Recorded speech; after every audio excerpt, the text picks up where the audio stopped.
동맹의 가면을 벗어 던진 미국이 마침내 본색을 드러냈습니다. 공짜 안보는 끝났다. 13조 원 즉시 토해내라. 이것은 단순한 방위비 협상이 아니었습니다. 70년 동맹을 인질로 우리의 핵심 기술을 강탈하고 관세 폭탄으로 우리 기업의 숨통을 끊으려 했습니다. 하지만 그들이 우리의 목에 칼을 겨눈 순간 70년간 숨겨온 대한민국의 비밀 병기들이 깨어났습니다. 대통령 각하, 미국은 패권국의 지위를 잃으면 망합니다. 한국이 그 중심에 있었습니다. 미국의 탐욕이 어떻게 치명적인 자충수가 되었는지 지금 그 충격적 진실을 폭로합니다. 헤일리 대령, 즉시 펜타곤으로 출도하시오.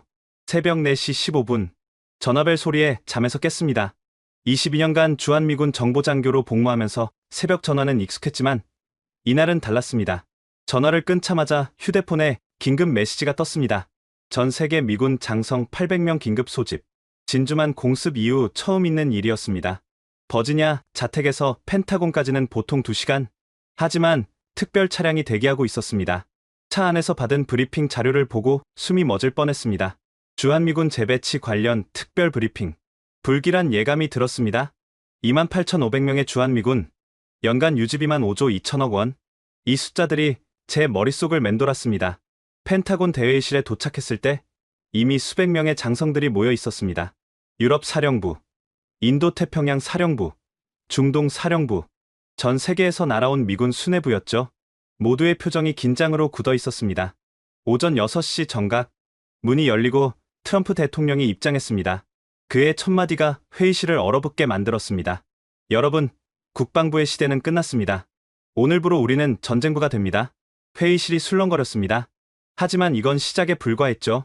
우리는 더 이상 세계의 경찰 노릇을 하지 않을 겁니다. 특히 한국 같은 부자 나라들이 우리를 이용하는 건 이제 끝입니다. 헤이그세스 국방장관이 거들었습니다. 한국의 GDP는 1.8조 달러입니다. 세계 12위죠. 그런데 방위비 분담금은 고작 13억 달러입니다. 이건 모욕입니다. 트럼프가 구체적인 숫자를 꺼냈습니다. 연간 100억 달러. 한국이 내야 할 새로운 방위비입니다. 제 옆에 앉아있던 주한미군 사령관의 안색이 하얗게 질렸습니다. 작년보다 8배 인상이었으니까요. 만약 이걸 거부한다면 트럼프가 잠시 말을 멈췄습니다. 800명의 시선이 그에게 집중됐죠. 완전 철수입니다. 단 한 명도 남기지 않겠습니다. 평택기지, 오산공군기지, 부산해군기지 모두 72시간 안에 비울 수 있습니다. 그 순간 회의실 뒤편에서 누군가 손을 들었습니다. 주미 한국 대사관 무관이었습니다. 초대받지 않은 손님이었죠. 발언 허가를 요청합니다. 트럼프가 짜증스럽게 고개를 끄덕였습니다. 한국 무관이 앞으로 나왔습니다. 그리고 태블릿을 꺼내 들었죠. 방금 서울에서 긴급 발표가 있었습니다. 보시겠습니까? 화면에 나타난 건 청와대 기자회견장이었습니다. 한국 대통령이 연단에 서 있었죠. 국민 여러분, 그리고 동맹국 여러분. 오늘 대한민국은 역사적 결정을 내립니다. 순간 제 등줄기에 소름이 돋았습니다. 대통령의 눈빛이 심상치 않았거든요. 우리는 미국의 방위비 인상 요구를 환영합니다. 트럼프의 얼굴에 만족스러운 미소가 번졌습니다. 하지만 그것도 잠시였죠. 왜냐하면 이것이 우리가 기다려온 신호이기 때문입니다. 대한민국은 오늘부로 프로젝트 독수리를 가동합니다. 헤이그세스 장관이 벌떡 일어났습니다. 프로젝트 독수리? 그게 뭡니까? 한국 무관이 침착하게 답했습니다. 5년 전부터 준비한 완전 자주국방 시나리오입니다. 그가 새로운 문서를 화면에 띄웠습니다. 제목이 충격적이었어요. 주한미군 제로 시나리오. 6개월 전환 로드맵. 이미 준비를 끝냈습니다. 800명의 장성 중 누구도 말을 하지 못했습니다. 우리가 압박하려 했던 한국이 오히려 우리를 기다리고 있었다니요. CIA 부국장이 떨리는 목소리로 물었습니다. 불가능합니다. 우리 정보망이 어떻게 이걸 놓칠 수 있죠? 한국 무관이 미소를 지었습니다. 당신들이 우리를 너무 얕봤기 때문입니다.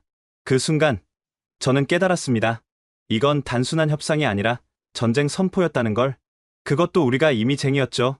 회의가 끝난 직후 저는 즉시 서울의 정보원들에게 연락을 취했습니다. 22년간 구축한 네트워크였죠. 하지만 돌아온 답변은 충격적이었습니다. 헤일리, 우리도 몰랐어. 완전히 속았어. 바로 그때 제 개인 휴대폰이 울렸습니다. 발신자 표시 없는 번호였죠. 토머스 헤일리 대령님이신가요? 한국어로 말하는 여성의 목소리였습니다. 누구십니까? 저는 한국 청와대 안보실에서 연락드렸습니다. 대통령께서 직접 통화를 원하십니다. 잠시 후 전화가 연결됐습니다. 헤일리 대령, 오랜만입니다. 한국 대통령의 목소리였습니다. 3년 전 한미 안보회의에서 한번 만난 적이 있었죠. 카카. 이게 무슨 일입니까? 미안합니다, 헤일리. 하지만 우리도 선택의 여지가 없었어요. 트럼프 대통령이 우리를 몰아붙이기 전에 우리가 먼저 준비해야 했습니다. 5년 전부터 준비했다고요? 정확히는 5년 3개월입니다. 트럼프가 처음 당선됐을 때부터요. 우리는 그가 언젠가 이런 요구를 할 줄 알았습니다. 전화를 끊고 나서 저는 긴급히 서울행 비행기에 올랐습니다. 펜타곤의 특명이었죠. 한국의 진짜 의도를 파악하라는. 김포공항에 도착했을 때 한국 국방부 대변인이 저를 맞았습니다. 강현택 준장. 제가 아는 그가 아니었습니다. 평소에 온화한 미소 대신 차가운 표정이었죠. 헤일리 대령, 청와대로 모시겠습니다. 차 안에서 그가 태블릿을 건넸습니다. 이걸 먼저 보시죠. 화면에는 거대한 지하 시설의 설계도가 있었습니다. 충남 계룡대 지하 800m, 축구장 50개 크기의 거대한 공간이었죠. 이게 뭡니까? 독수리 사령부입니다. 3년 전에 완공했죠. 당신들이 전혀 모르는 곳입니다. 청와대에 도착했을 때는 이미 저녁이었습니다. 대통령 집무실이 아닌 지하 벙커로 안내됐죠.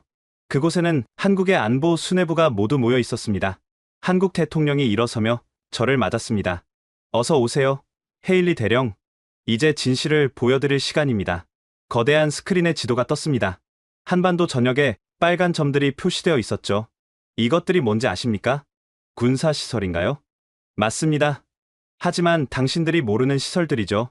지하 미사일 기지 42개, 무인 드론 기지 18개, 사이버전 센터 7개, 모두 극비리에 건설했습니다. 국방장관이 끼어들었습니다. 우리는 매년 GDP의 0.8%를 비밀 국방 예산으로 사용했습니다. 겉으로 드러난 2.8% 외에 말이죠. 그 돈이 어디서 났습니까? 삼성, 현대, SK, LG, 대기업들이 자발적으로 냈습니다. 나라를 지키는 일이니까요. 합참의장이 새로운 슬라이드를 보여줬습니다. 가장 중요한 건 이겁니다. 화면에 잠수함 사진이 떴습니다. 일반 잠수함이 아니었죠. 훨씬 크고 위압적이었습니다. 장보고 3 배치 2점 핵추진 잠수함입니다. 3척이 이미 진수했고 2척이 추가 건조 중입니다. 불가능합니다. 핵추진 기술은 프랑스가 도왔습니다. 물론 극비리예요. 미국 견제라는 공동 목표가 있었으니까요. 청와대 안보실장이 마지막 폭탄을 터뜨렸습니다. 그리고 우리에겐 또 다른 카드가 있습니다. 화면이 바뀌었습니다. 복잡한 수식과 도표들이 나타났죠. 6개월이면 핵무기를 만들 수 있습니다. 우라늄 농축 기술, 플루토늄 재처리 능력, ICBM급 로켓 기술 모두 준비됐습니다. 제가 숨을 들이쉬었습니다. 핵확산 금지 조약은 어떻게? 우리가 원하는 건 핵무기가 아닙니다. 하지만 미국이 우리를 버린다면 선택의 여지가 없겠죠. 한국 대통령이 저를 똑바로 바라봤습니다. 헤일리 대령, 워싱턴에 전하세요. 우리는 더 이상 보호받아야 할 약소국이 아닙니다. 이제 우리도 선택할 수 있습니다. 미국과 함께 갈 것인가? 아니면 독자적으로 갈 것인가? 위협하시는 겁니까? 아닙니다. 현실을 말하는 겁니다. 트럼프 대통령이 100억 달러를 요구했죠? 우리는 그 돈으로 완전한 자주국방을 할 수 있습니다. 오히려 더 싸게요. 제가 청와대를 나올 때 강현택 준장이 작은 봉투를 건넸습니다. 이건 개인적인 선물입니다. 봉투 안에는 사진 한 장이 있었습니다. 평택 미군 기지를 찍은 항공사진이었죠. 하지만 뭔가 이상했습니다. 기지 주변에 거대한 건설 현장이 있었거든요. 이게 뭡니까? 한국항공우주군 세령구 예정지입니다. 당신들이 떠나면 바로 공사를 시작할 겁니다. 그 순간 저는 깨달았습니다. 한국은 정말로 준비가 끝났다는 걸. 그들은 우리가 떠나기를 기다리고 있었던 겁니다. 서울에서 워싱턴으로 돌아오는 비행기 안에서 저는 한국이 건넨 극비 문서를 읽고 있었습니다. 프로젝트 독수리의 전모였죠. 읽으면 읽을수록 경악스러웠습니다. 2020년 3월 코로나가 전 세계를 마비시켰을 때 한국은 이미 움직이기 시작했습니다. 표면적으로는 K방역으로 세계의 찬사를 받았지만 이면에서는 거대한 프로젝트가 진행되고 있었던 겁니다. 문서의 첫 페이지에는 이렇게 적혀 있었습니다. 작전명 프로젝트 독수리.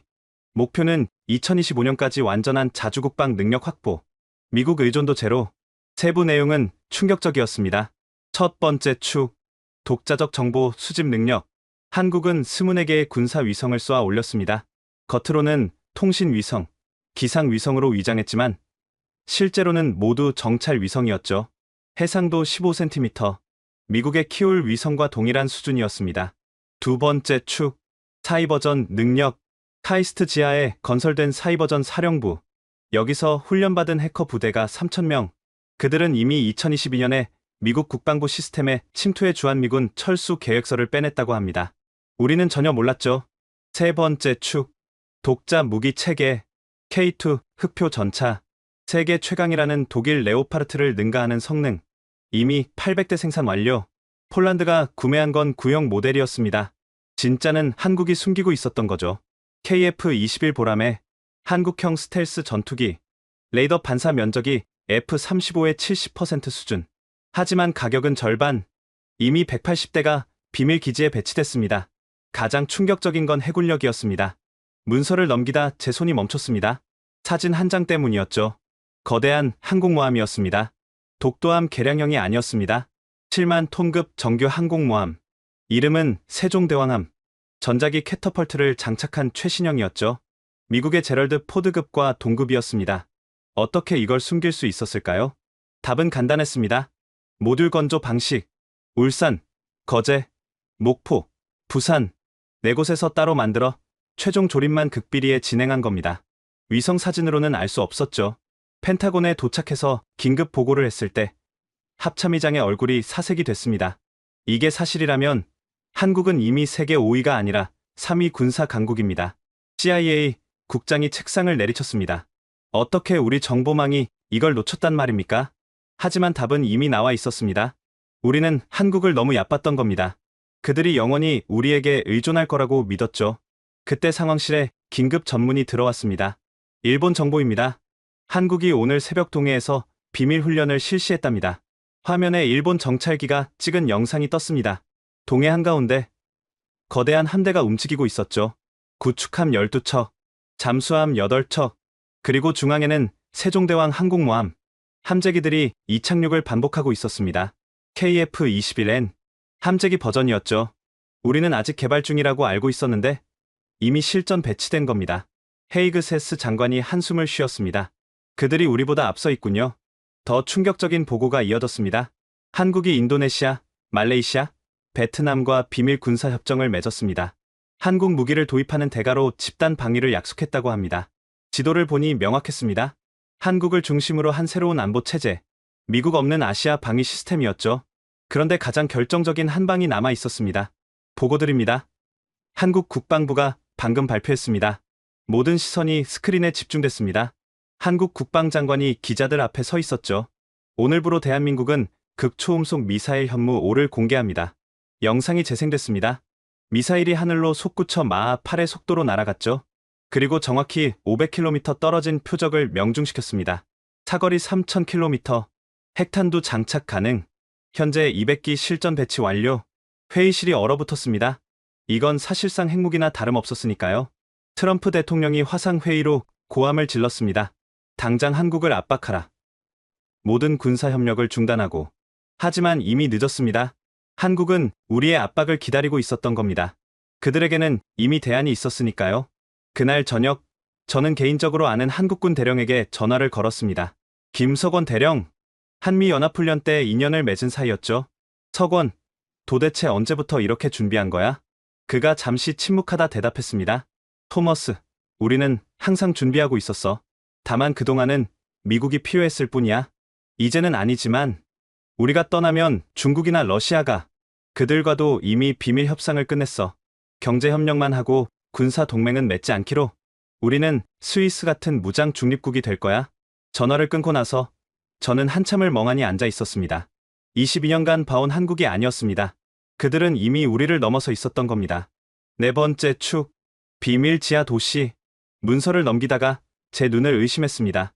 전국 10개 도시 지하에 거대한 벙커 도시가 건설됐다는 내용이었죠. 서울 지하 200m, 축구장 100개 크기의 지하 도시, 10만 명이 6개월간 생존 가능, 자체 발전소, 정수시설, 식량 창고 완비, 부산, 대구, 광주, 대전에도 유사시설, 총 50만 명 수용 가능. 가장 놀라운 건 제주도였습니다. 한라산 내부를 파내 만든 초대형 벙커, 한국 정부 기능 전체를 옮길 수 있는 규모, 심지어 지하 활주로까지 있었습니다. 어떻게 이런 대규모 공사를 숨길 수 있었을까요? 답은 간단했습니다. 지하철 공사, 지하 주차장 공사로 위장, 낮에는 민간 공사, 밤에는 군사시설 공사, 이중 구조였던 겁니다. 다섯 번째 축, 민간 기업의 군사 기술, 삼성의 극비 프로젝트가 있었습니다. 양자 암호 통신 시스템, 절대 해킹 불가능한 통신망, 이미 청와대와 국방부, 주요 기업을 연결 완료, 양자 컴퓨터 3세대, 미국보다 2년 앞선 기술, 1초에 미국 전체 통신을 해독 가능, 인공지능 전투 시스템, 무인 전투기 300대를 동시 제어, 인간 파일럿보다 3배 빠른 반응 속도, LG는 레이저 무기를 개발하고 있었습니다. 출력 500kW, 10km 밖 드론 격추 가능, 한 발 비용 단 1,000원, 이미 백문이 비밀리에 휴전선에 배치됐다고 합니다. 현대는 무인 전투 차량을 만들었습니다. 인공지능이 조종하는 무인 탱크, K2 전차 기반 무인화, 이미 50대 생산 완료, 무인 장갑차 300대, 완전 자율 주행 및 전투, 병력 손실 제로를 목표로 가장 충격적인 건 하나였습니다. 극비 문서에는 프로젝트 번개라고만 적혀 있었습니다. 전자기파 폭탄, 반경 50km 모든 전자 장비 무력화, 이미 열발 생산 완료, 극초음속 활공체, 마 10속도, 베이징까지 7분, 도쿄까지 3분, 재래식 탄두지만 전략 무기급 파괴력. 여섯 번째 축, 해외 비밀기지. 이건 정말 상상도 못했던 내용이었습니다. 필리핀 팔라완 섬, 한국 기업 리조트로 위장한 해군 보급기지, 베트남 다낭, 한국 공단 내 비밀 정보기지, 남중국해 전체 감시, 인도네시아 자카르타, 한국문화원 지하 사이버전 센터, 싱가포르, 한국은행 빌딩 최상층 전자전 감청시설, 이들은 모두 민간 시설로 위장돼 있었습니다. 현지 정부도 모르는 비밀이었죠. 일곱 번째 축, 그림자 부대. 한국에는 공식 병력 50만 외에 비밀 부대가 있었습니다. 유령 부대, 3,000명 규모, 존재 자체가 비밀, 모두 특수전 전문가, 15개국 언어구사, 사이버 전사, 5,000명, 카이스트, 포항공대 졸업생 중 최정예, 평소엔 대기업 직원으로 위장, 해외 잠복 요원, 전 세계 50개국 2만 명, 교민으로 위장한 예비정보원? 문서를 다 읽고 나서 제 손이 떨렸습니다. 이건 단순한 자주국방이 아니었습니다. 한국은 초강대국이 되려는 야망을 품고 있었던 겁니다. 제가 펜타곤에 보고하면서 말했습니다. 한국은 이미 우리를 넘어섰습니다. 군사력만이 아닙니다. 기술, 전략, 의지 모든 면에서요. 한장성이 믿을 수 없다는 표정으로 물었습니다. 그들이 정말 이 모든 걸 5년 만에? 아닙니다. 아마 더 오래전부터 준비했을 겁니다. 5년 전은 단지 본격 실행 시점이었을 뿐이죠. CIA 국장이 책상을 쳤습니다. 우리 정보부가 뭘 한 거야? 이렇게 거대한 프로젝트를 어떻게 놓칠 수 있어? 하지만 저는 알았습니다. 우리가 놓친 게 아니라 한국이 너무 영리했던 거라고. 그들은 완벽하게 우리를 속였고 그 대가를 이제 우리가 치르게 된 거죠. 트럼프의 100억 달러 요구가 있은 지 정확히 24시간 후 한국 대통령이 국민 담화를 발표했습니다. 전 세계가 주목한 순간이었죠. 저는 펜타곤 상황실에서 실시간으로 지켜봤습니다. 존경하는 국민 여러분, 어제 미국은 우리에게 연간 100억 달러의 방위비를 요구했습니다. 저는 이 자리에서 분명히 말씀드립니다. 우리는 단 1달러도 더 내지 않을 것입니다. 헤이그세스 장관이 주먹을 불끈 쥐었습니다. 감히 우리를 거부해?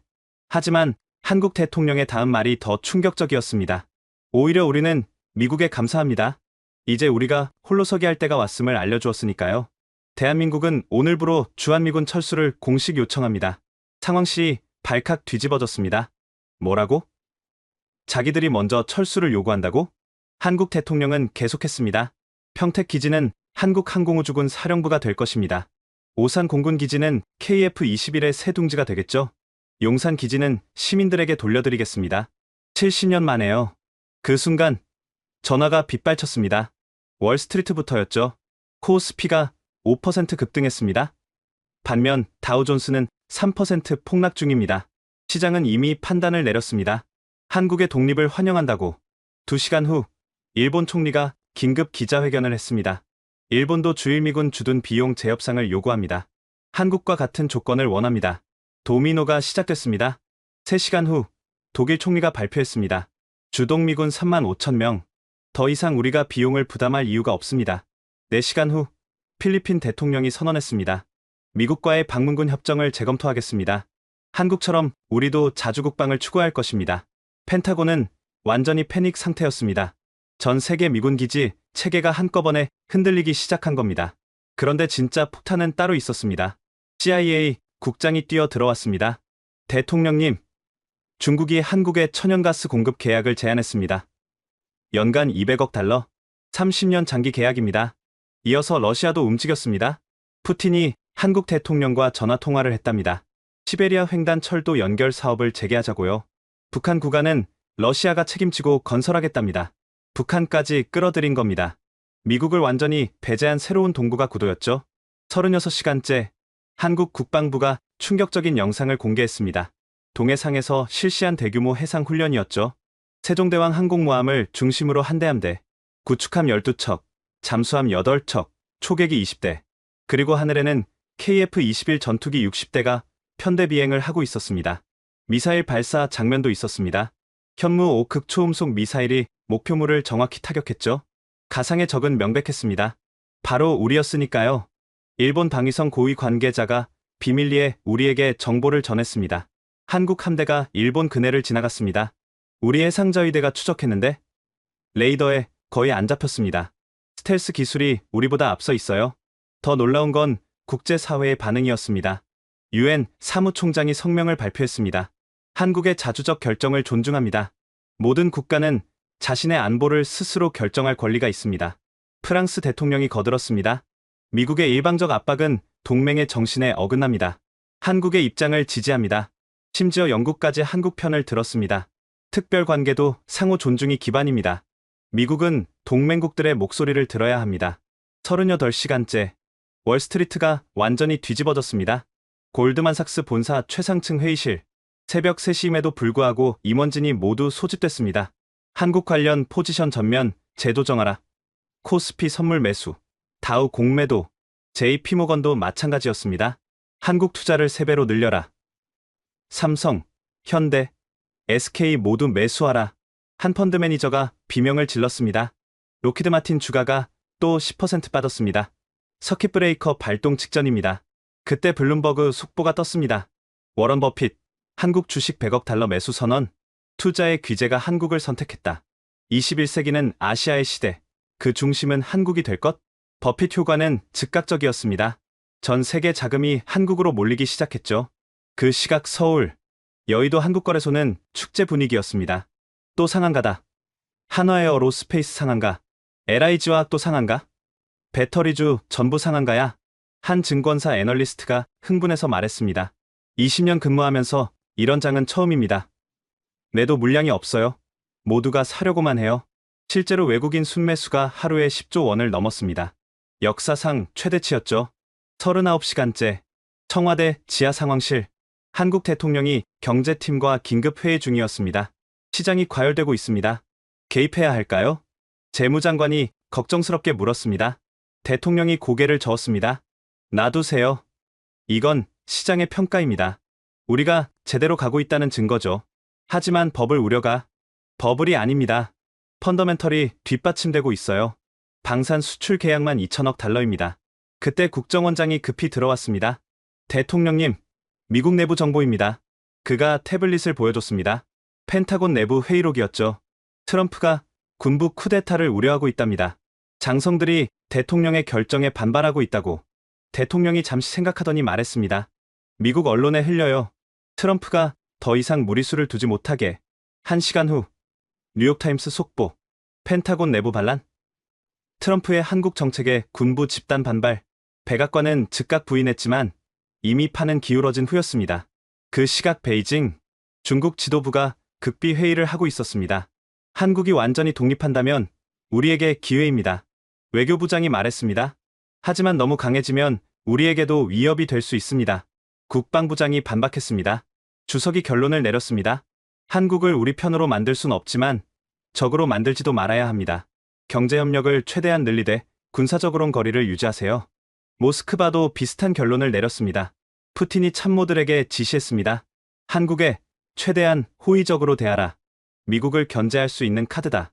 천연가스를 싸게 팔아서라도 우리 편으로 만들어야 한다.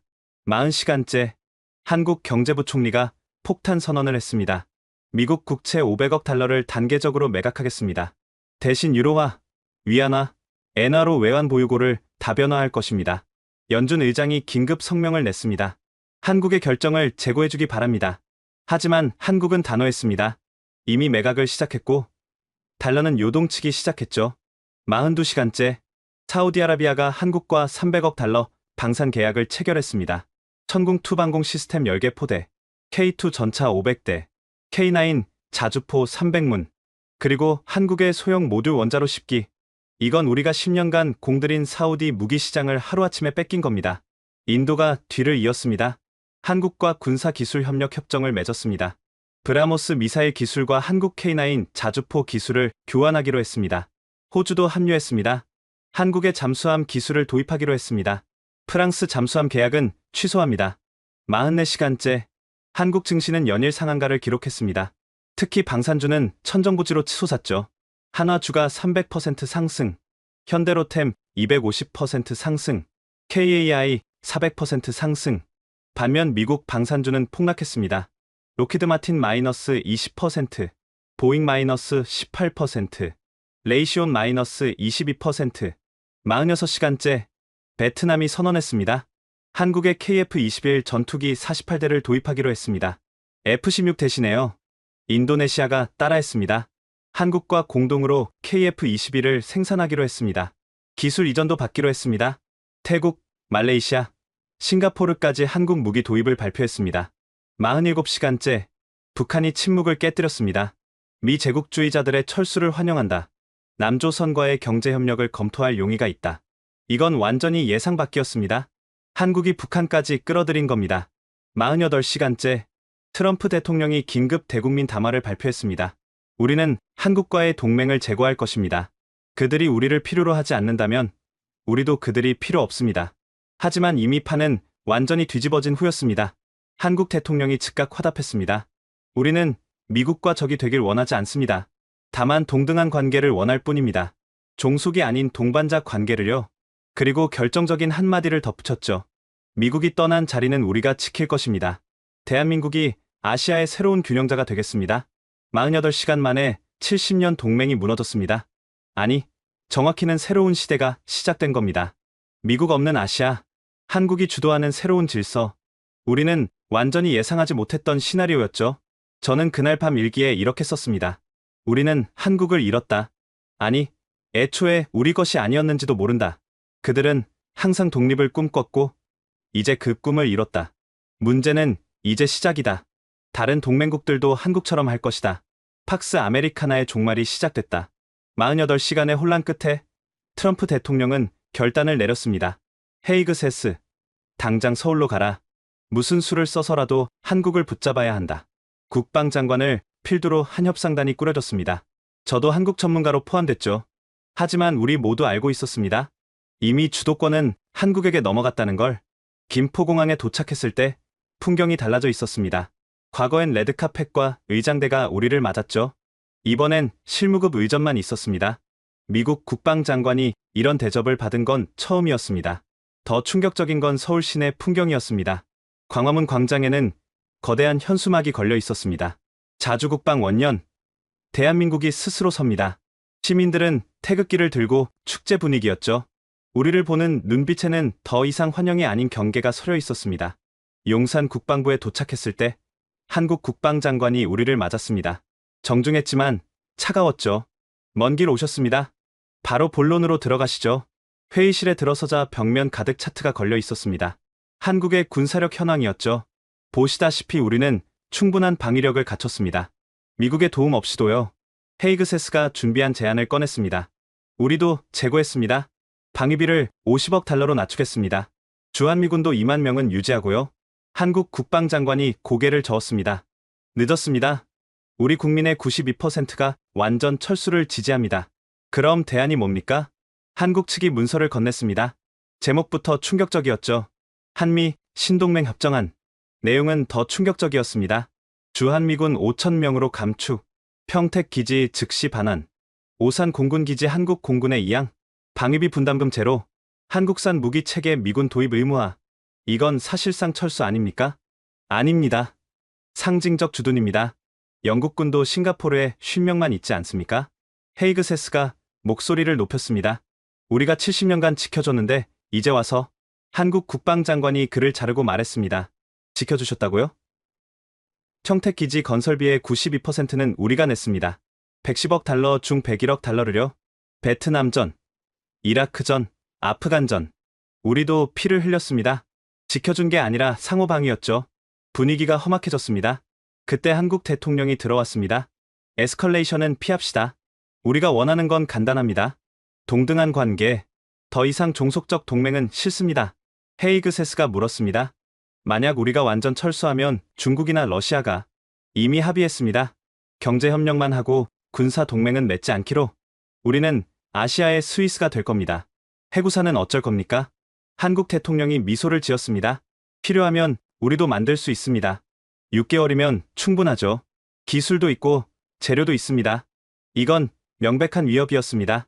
저녁 휴식 시간, 저는 서울 시내를 걸어봤습니다. 명동, 강남, 홍대, 어디를 가나 축제 분위기였죠. 한 대학생과 대화를 나눴습니다. 미군이 떠나는 게 불안하지 않나요? 왜요? 우리 K2 전차가 세계 최고인데 KF-21이 F-35랑 맞짱 뜰 수 있는데 뭐가 무서워요? 청년들의 자신감이 하늘을 찌를 듯했습니다. 다시 협상장으로 돌아왔을 때 한국 측이 새로운 카드를 꺼냈습니다. 한 가지 제안이 있습니다.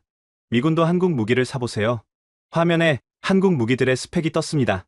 K9 자주포, 사거리 80km, 미군 팔라딘보다 2배, 가격은 70%, 천궁 투방공 시스템, 패트리어트와 동급 성능, 가격은 절반, K2 흑표 전차, M1 에이브람스를 능가하는 성능. 이걸 우리가 왜? 폴란드가 K2 1000대를 샀습니다. 노르웨이가 K9을 샀고요. 나토 표준이 바뀌고 있어요. 실제로 유럽 국가들이 한국 무기로 갈아타고 있었습니다.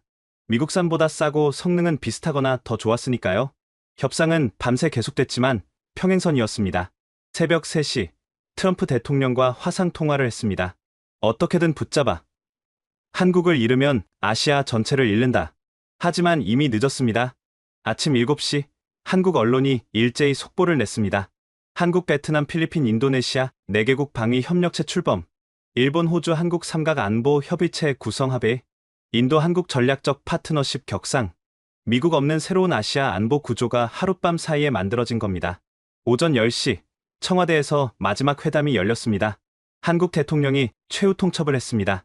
스문의 시간 드립니다. 우리 제안을 받아들이시든지 완전 철수하시든지 내일 이 시간까지 결정해 주세요. 헤이그 세스가 벌떡 일어났습니다. 위협하는 겁니까? 아닙니다. 선택권을 드리는 겁니다. 70년간 우리는 선택권이 없었어요. 이제는 우리도 선택할 수 있습니다. 회담이 결렬됐습니다. 우리는 호텔로 돌아왔죠. 그날 밤, 한국은 또 다른 폭탄을 터뜨렸습니다. 뉴스 특보, 한국 해군 세종대왕 항공모함 전단 서태평양 진출, 영상이 공개됐습니다. 거대한 항공모함과 호위 함대, 태평양 한가운데서 당당히 기동하고 있었죠. 메시지는 명확했습니다. 이제 한국도 대양 해군이라는 것, 미국의 도움 없이도 자신들의 해상 교통로를 지킬 수 있다는 것. 새벽 2시, 워싱턴에서 전화가 왔습니다. 받아들여라. 트럼프 대통령의 목소리는 지쳐 있었습니다. 하지만 대통령님, 더 이상 선택의 여지가 없다. 5,000명이라도 남기는 게 완전 철수보다 낫다. 다음날 아침, 우리는 항복 문서에 서명했습니다. 아니, 그들은 신동맹 협정이라고 불렀지만 사실상 항복이었죠. 서명식장에는 전 세계 언론이 몰려 있었습니다. 헤이그 세스의 손이 떨렸습니다. 70년 역사를 끝내는 서명이었으니까요. 한국 국방장관은 담담했습니다. 새로운 시작입니다. 이제 우리는 동등한 파트너입니다. 서명이 끝나자 기자들이 물었습니다. 미국은 왜 한국의 요구를 받아들였습니까? 헤이그 세스는 준비된 답변을 읽었습니다. 한미 동맹의 새로운 장을 여는 결정입니다. 하지만 모두가 진실을 알았죠. 미국이 무릎을 꿇었다는 걸. 그날 CNN은 이렇게 보도했습니다. 제국의 황혼, 미국 헤게모니의 종말. BBC는 이랬습니다. 데이비드가 골리앗을 이기라. 한국의 승리. 저는 그날 일기에 썼습니다. 오늘 우리는 한국에게 졌다. 완벽하게. 그들이 우리보다 더 잘 준비했고, 더 영리했고, 더 단결했다. 이제 다른 동맹국들도 따라할 것이다. 미국 제국의 시대는 끝났다. 항복 서명 일주일 후 아시아 전체가 요동치기 시작했습니다. 먼저 움직인 건 일본이었습니다. 도쿄 총리 관저. 새벽 3시 일본 총리는 잠을 이루지 못하고 있었습니다. 책상 위에는 한국의 제안서가 놓여 있었죠. 총리, 결단을 내리셔야 합니다. 외무대신이 조심스럽게 말했습니다. 미국이 약해지고 있습니다. 이번이 기회입니다. 한국과 손잡으면 우리도 진정한 독립을 할 수 있습니다. 방위대신이 반대했습니다. 하지만 70년간의 미일 동맹을, 그 70년 동안 우리가 얻은 게 뭡니까? 여전히 미국의 보호령 아닙니까? 총리가 결심한 듯 일어섰습니다. 한국 대통령과 회담을 준비하라. 새로운 시대를 열 때가 왔다. 사흘 후 도쿄에서 열린 한일 정상회담. 양국 정상이 악수하는 장면이 전 세계에 중계됐죠. 회담장 안에서는 치열한 협상이 진행됐습니다. 독도 문제를 어떻게 할 것인가? 일본 총리가 먼저 꺼냈습니다. 한국 대통령이 미소를 지었습니다. 50년간 동결하고 공동 어업 수역으로 만들면 어떻습니까? 우리가 함께 지켜야 할 바다는 동해만이 아닙니다. 태평양 전체입니다. 과거사 문제는? 미래 세대 교육 프로그램을 만듭시다. 한일 청소년 10만 명이 매년 교류하는 증오가 아닌 이해를 가르치는 거죠. 협상은 12시간 계속됐습니다. 그리고 마침내 한일 신안보 선언이 발표됐습니다. 양국 군사 정보 실시간 공유, 합동해상훈련 정례화, 독도 영유권 분쟁 50년간 동결, 한국 무기 체계 일본 도입, 일본 전자, 부품 한국 방산 우선 공급. 일본 총리가 기자회견에서 말했습니다. 이제 과거가 아닌 미래를 봐야 합니다. 한국과 일본이 손잡으면 아시아의 중심이 됩니다. 한국 대통령이 화답했습니다. 미국이 떠난 자리를 우리가 채울 것입니다. 한국과 일본이 함께요. 워싱턴은 충격에 빠졌습니다. 가장 믿었던 일본마저 한국 편에 선 것이었으니까요. 이틀 후 캔버라, 호주 총리실에서 긴급 안보 회의가 열렸습니다. 미국이 약해지고 있습니다. 우리도 새로운 파트너가 필요합니다. 국방장관이 보고했습니다. 한국의 잠수함 기술은 세계 최고입니다. 프랑스보다 뛰어나고 가격은 절반입니다. 일본도 합류했다면서요? 네. 한일호 3국 동맹을 제안하고 있습니다. 호주 총리가 결단을 내렸습니다. 좋아. 우리도 합류한다. 한일호 3국 정상회담이 캔버라에서 열렸습니다. 인도-태평양 신안보 체제 출범. 미국의 쿼드를 대체하는 새로운 안보 협력체였죠. 호주 총리가 선언했습니다. 이제 아시아의 안보는 아시아인이 지킨다. 구체적 협력 내용이 발표됐습니다.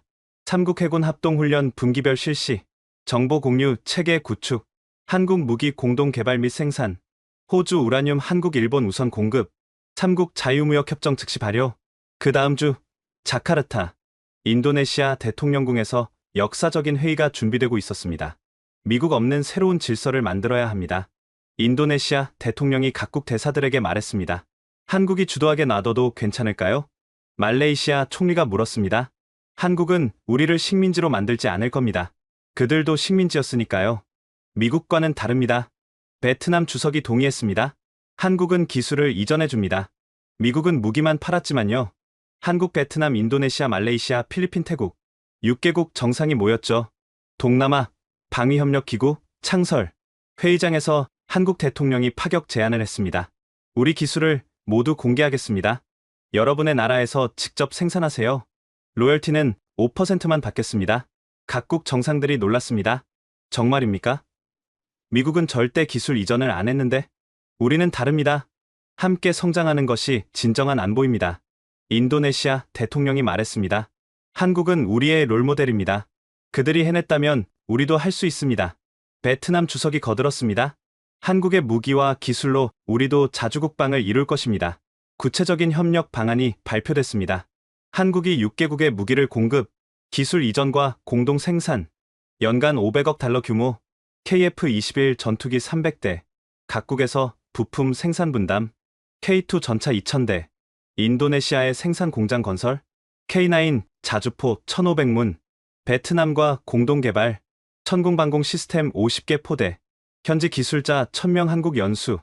이건 동남아 전체가 한국 무기로 무장할 뿐 아니라 스스로 생산 능력을 갖게 된다는 뜻이었습니다. 태국 총리가 제안했습니다. 방산만이 아니라 경제 협력도 확대합시다. 하나세안 디지털 통화를 만드는 건 어떻습니까? 달러 의존도를 줄이자는 거군요. 맞습니다. 우리끼리 무역할 때는 우리 통화를 씁시다. 합의가 이뤄졌습니다. 2년 내 디지털 공동통화 출범. 뉴델리에서도 변화가 시작됐습니다. 인도 총리실. 모디 총리가 참모들과 회의 중이었습니다. 한국이 동남아를 장악했습니다. 우리도 움직여야 합니다. 외무장관이 보고했습니다. 한국이 우리에게도 제안을 해왔습니다. 브라모스 미사일 기술과 그들의 잠수함 기술을 교환하자고요. 조건이 좋군요. 그들의 항공우주 기술도 탐이 납니다. 이스로와 협력하면 시너지가 클 겁니다.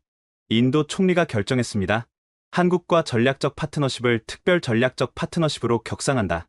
일주일 후 뉴델리 한국-인도 정상회담. 양국은 놀라운 합의를 발표했습니다. 인도 브라모스 미사일 기술과 한국 잠수함 기술 교환, 인도 우주 발사체 기술과 한국 인공위성 기술 공유, 양국 해군 인도양 태평양 합동 작전, 한국-인도 합작 전투기 개발, 양국 방산 기업 합작 투자 1,000억 달러. 인도 총리가 말했습니다. 한국과 인도가 손잡으면 아시아의 미래를 주도할 것입니다. 15억과 5천만이 하나가 되는 것입니다.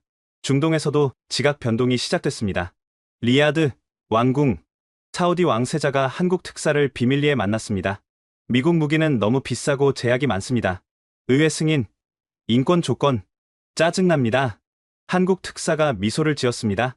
우리는 그런 조건이 없습니다. 현금만 있으면 됩니다. 기술 이전도 가능합니까? 물론입니다. 사우디가 중동의 방산 허브가 되길 원한다면 돕겠습니다. 왕세자의 눈이 빛났습니다. 사우디 비전 2030의 핵심 파트너는 한국입니다. 일주일 후 공식 발표. 한국의 기술과 사우디의 자본이 만나면 기적이 일어날 것입니다. 계약 규모가 어마어마했습니다. 원자력 발전소 10기, 총 800억 달러, 스마트 시티 건설, 1,000억 달러, 방산 협력, 500억 달러, 사우디 청년 10,000명 한국 기술 연수, 한국 사우디 합작 방산 공장 5곳 건설, 아랍에미리트 두바이, 통치자 셰이크 모하메드가 긴급 회의를 소집했습니다. 사우디가 한국과 손잡았다. 우리도 서둘러야 한다. 한국에 뭐가 그리 특별합니까? 그들은 사막을 녹색으로 만드는 기술이 있다. 스마트팜, 해수 담수화, 신재생 에너지. 우리에게 필요한 모든 것이다. 아랍에미리트, 카타르, 쿠웨이트, 오만까지 줄지어 한국과 계약을 맺었습니다. 중동 전체가 한국 기술로 재편되기 시작한 겁니다. 베이징, 중난하이, 중국 지도부가 긴급 상무위원회를 열었습니다. 한국이 너무 빨리 커지고 있습니다. 국방부장이 우려를 표명했습니다. 하지만 그들을 적으로 만들 수는 없습니다. 이미 너무 강해졌고 주변국들이 모두 한국 편입니다. 외교부장이 제안했습니다. 차라리 협력합시다. 한국이 미국 편에 서지만 않으면 됩니다. 주석이 고민하다 결론을 내렸습니다. 한국에 특사를 보내라. 경제협력을 대폭 확대하되 군사적으로는 거리를 유지한다. 베이징, 비밀회담. 중국 외교부장이 제안했습니다. 한국이 미국 편에 서지 않는다면 우리도 북한을 압박하지 않겠습니다. 한국 외교장관이 역제안했습니다. 우리가 중립을 지킨다면 중국도 대만 문제에서 우리의 중립을 인정하시오. 사드는 어떻게 할 것입니까? 미군이 철수하면 사드도 필요 없습니다. 대신 우리 독자 시스템을 구축하겠습니다. 양국은 합의했습니다. 한국은 미중 사이에서 완벽한 중립, 경제협력 연 5천억 달러로 확대, 위안화, 한화 직거래 시장 개설, 한중 하이테크 공동연구소 설립, 모스크바 크렘린궁, 푸틴이 참모들과 회의 중이었습니다. 한국이 중립을 선언했다. 이건 우리에게 기회다. 에너지 장관이 보고했습니다. 유럽이 우리 가스를 거부하고 있습니다. 새로운 시장이 필요합니다. 한국과 일본이 최고의 대안입니다. 푸틴이 결심했습니다. 내가 직접 서울로 간다. 역사적 거래를 성사시키겠다. 푸틴의 서울 방문, 러시아 대통령의 첫 공식 방안이었죠. 시베리아의 자원과 한국의 기술이 만나면 유라시아를 지배할 것입니다. 구체적 합의 내용, 천연가스 30년 장기 계약, 연 300억 달러, 시베리아 횡단 철도 한반도 연결, 북한 구간은 러시아가 건설, 극동 개발 한국 기업 참여, 100억 달러 투자, 한러 우주 협력, 공동 우주정거장 개발. 푸틴이 기자회견에서 말했습니다. 한국은 신뢰할 수 있는 파트너다. 그들은 약속을 지킨다. 미국과는 다르다. 평양의 반응도 놀라웠습니다. 남조선과 경제협력을 시작한다. 개성공단을 재가동하고 금강산 관광을 재개한다. 물론 정치 군사적 통일은 아니었습니다. 하지만 경제협력의 물꼬가 트인 겁니다. 북한 특사가 서울을 비밀 방문했습니다. 우리도 변화가 필요합니다. 미국이 없다면 대화할 수 있습니다. 무엇을 원하십니까? 경제 개발입니다. 중국 의존도를 줄이고 싶습니다. 좋습니다. 단계적으로 시작합시다. 1차 합의, 개성공단 재가동, 북한 근로자 10만 명, 금강산 관광 재개, 월 50만 명 목표, 남북 철도 연결 재추진. 일주일 만에 아시아 전체가 재편됐습니다. 중심은 워싱턴이 아닌 서울이었죠. 펜타곤 상황실. 저는 종합 보고서를 제출했습니다. 한국 주도 아시아 질서 분석, 한국이 아시아의 균형자 역할, 군사적으로는 일본 호주와 연대, 경제적으로는 중국 러시아와 협력, 동남아에는 무기와 기술 제공, 중동에는 기술과 건설 수출, 북한과는 경제 협력 시작. 이건 미국이 70년간 구축한 허브 앤 스포크 체제의 완전한 붕괴였습니다. 합참의장이 한숨을 쉬었습니다. 우리가 모든 걸 잃었군요. 아닙니다. 우리가 잃은 게 아니라 그들이 찾은 겁니다. 자신들의 자리를요. 전 세계가 주목한 가운데 한국 대통령이 광화문 광장에 섰습니다. 10만 시민이 모였고 200개국에 생중계됐죠. 존경하는 국민 여러분, 그리고 전 세계 시민 여러분. 대통령의 목소리는 차분했지만 단호했습니다. 오늘은 대한민국이 진정한 독립을 선언하는 날입니다. 1945년 8월 15일, 우리는 일제로부터 해당됐습니다. 하지만 완전한 독립은 아니었죠. 오늘, 80년 만에 우리는 완전한 주권을 되찾습니다. 광장에 모인 시민들이 태극기를 흔들었습니다. 하늘은 태극기로 뒤덮였죠. 지난 70년, 우리는 미국의 보호 아래 있었습니다. 그들의 도움에 감사합니다. 하지만 이제 우리는 스스로 설 수 있습니다. 대통령이 잠시 말을 멈췄습니다. 광장은 숨죽였죠. 오늘부로 대한민국은 다음을 선언합니다. 첫째, 완전한 군사 주권 회복. 전시작 전권 즉시 전환. 모든 군사 결정은 우리가 합니다. 둘째, 평택 오산 용산 기지 즉시 반환. 70년 만에 우리 땅을 되찾습니다. 셋째, 자주국방 완성. 육해공군, 우주군, 사이버군. 5개 군 체제로 전환합니다. 넷째, 무장 중립 선언. 어떤 군사 동맹에도 참여하지 않습니다. 모든 국가와 평화를 추구합니다. 다섯째, 한반도 비핵화 유지. 단, 위협이 있을 시 6개월 내 핵무장 가능한 능력은 보유합니다. 광장이 들끓었습니다. 시민들의 함성이 하늘을 찔렀죠. 대한민국, 대한민국, 대한민국. 대통령이 손을 들어 조용히 시켰습니다. 미국 국민들에게 말씀드립니다. 우리는 여러분의 적이 아닙니다. 70년간의 우정을 소중히 여깁니다. 다만 이제는 동등한 친구가 되고 싶습니다. 그 시각 백악관에서 트럼프 대통령이 이를 지켜보고 있었습니다. 보좌관이 물었습니다. 대통령님, 대응 성명을 내야. 나도. 이미 끝난 게임이야. 트럼프의 표정은 복잡했습니다. 분노, 체념, 그리고 약간의 존경이 섞여 있었죠. 한국 대통령이 계속했습니다. 중국, 러시아, 일본, 그리고 모든 이웃 국가들에게 말씀드립니다. 우리는 평화를 원합니다. 대립이 아닌 협력을 원합니다. 그리고 가장 중요한 메시지가 나왔습니다. 북한 동포 여러분께 말씀드립니다. 이제 외세 없이 우리끼리 대화할 때가 왔습니다. 통일은 먼 미래의 일이지만 평화 공존은 지금 시작할 수 있습니다. 평양도 이를 지켜보고 있었습니다. 북한 지도부는 침묵했지만 그들도 알았죠. 게임의 룰이 바뀌었다는 걸. 대통령이 마지막 메시지를 전했습니다. 오늘은 끝이 아니라 시작입니다. 진정한 선진국으로 가는 첫걸음입니다. 우리는 세계 5위 군사 강국, 10위 경제 대국입니다. 이제는 세계 평화와 번영에 기여할 것입니다. 연설이 끝나자 애국가가 울려 퍼졌습니다. 10만 시민이 함께 불렀죠. 많은 이들이 눈물을 흘렸습니다. 80년 만에 진정한 독립이었으니까요. 그날 저녁, 트럼프 대통령이 한국 대통령과 전화 통화를 했습니다. 저는 배석했죠. 축하한다. 당신들이 이겼어. 트럼프의 목소리에는 패배를 인정하는 쓴웃음이 섞여 있었습니다. 이긴 게 아닙니다. 대통령님, 우리 모두가 새로운 시작을 하는 겁니다. 5천 명은 정말 필요한가? 차라리 완전 철수가. 아닙니다. 5천 명은 우정의 상징입니다. 70년 동맹의 기념비죠. 그들은 손님으로 머무를 겁니다. 트럼프가 한숨을 쉬었습니다. 솔직히 말해봐. 언제부터 준비한 거야? 5년 전입니다. 당신이 처음 대통령이 됐을 때부터요. 언젠가 이런 날이 올 줄 알았습니다. 우리를 완전히 속였군. 속인 게 아닙니다. 준비한 겁니다. 아이가 성장하듯 우리도 성장했을 뿐입니다. 통화가 끝난 후 트럼프가 저에게 말했습니다. 헤일리, 우리가 뭘 놓쳤지? 우리는 그들을 과소평가했습니다. 영원히 우리에게 의존할 거라고 믿었죠. 그날 밤, 서울은 축제의 도가니였습니다. 광화문, 명동, 강남, 홍대, 거리마다 사람들이 쏟아져 나왔습니다. 한 노인이 인터뷰에서 말했습니다. 일제강점기를 겪었고 6.25를 겪었습니다. 평생 누군가에게 기대어 살았죠. 오늘에서야 진짜 독립을 봅니다. 죽기 전에 이날을 봐서 행복합니다. 젊은이들은 더 열광적이었습니다. 이제 우리가 우리 운명을 결정해요. 미국 눈치 안 봐도 돼요. 기업들도 환영 성명을 냈습니다. 삼성 회장이 발표했습니다. 자주국방 원년을 축하합니다. 삼성은 향후 5년간 방산 부문에 50조 원을 투자하겠습니다. 현대 회장도 가세했습니다. 한국형 전투기, 한국형 잠수함, 한국형 우주선 모두 우리 손으로 만들 것입니다. 주가는 연일 상한가였습니다. 특히 방산주는 천정부지로 치솟았죠. 한화 시가총액 100조 원 돌파, KAI 시총 50조 원 돌파, 현대로템 시총 30조 원 돌파. 외국 언론들의 반응도 뜨거웠습니다. 르몽드, 아시아의 드골이 나타났다. 한국의 독립선언은 역사의 전환점이다.